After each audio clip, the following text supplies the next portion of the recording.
কয়েকদিন ধরেই জানেন তো শরীরটা ভীষণ খারাপ, তো ভিডিও বানাতে পারিনি বলা ভুল, মানে ভিডিও করতে পারিনি। আমি তো আর ভিডিওটা মানে এডিট করি না, ভাই করে। তো আমি ভিডিওটা মানে আমাকে তো করতে হবে, তো আমি ওটাই পারিনি। আর রান্নাটাও ঠিকঠাক করতে পারিনি, তো আপনাদের সাথে শেয়ার করব কি। তাই আজকে বাড়িতেও অনেক রকমের বাগানে সবজি উঠেছিল।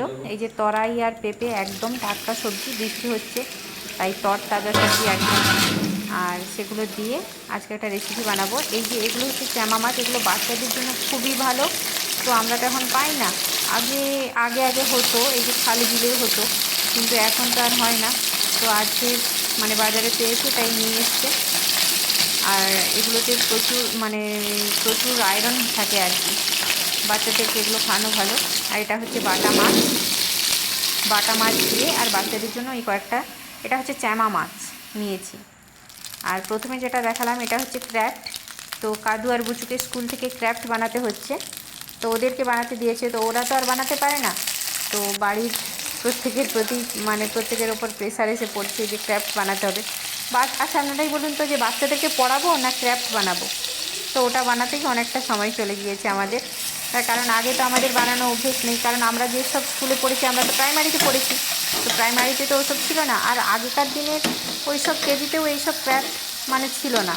এখন যত দিন যাচ্ছে এই সব উঠছে, আর এগুলো টাইম ওয়েস্টেজ হচ্ছে আর পয়সা নষ্ট হচ্ছে। তো এই 3 রকমের কাগজ, রং কাগজ দিয়ে ক্র্যাফট বানাতে হবে। আর ক্র্যাফটে ছিল এবারে হাঁস, আগের বারে ছিল মুখোশ। তো মুখোশটা আপনাদের সাথে শেয়ার করা হয়নি, কারণ আমি তখন ভিডিও বানাতাম না, তাই সেটা আপনাদের সাথে শেয়ার করা হয় না। এখন পরীক্ষা এলেই ক্র্যাফট বানাবো, তো আপনাদের সাথে শেয়ার করব। এবারে হাঁস বানাতে দিয়েছিল, তো এইভাবেই হাঁসটা বানিয়েছি।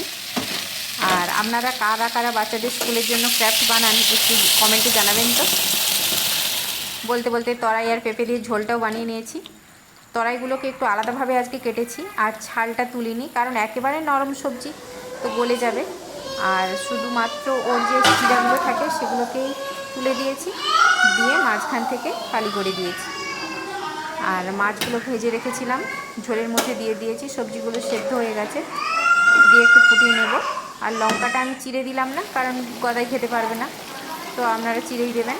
আর এরপর দিয়ে দিচ্ছি জিরে আর ধনে বাটা। আর জিরে আর ধনে জানেন তো শরীরের পক্ষে খুবই ভালো, কারণ মানে শরীর ঠান্ডা করে, ধনে বিশেষ করে।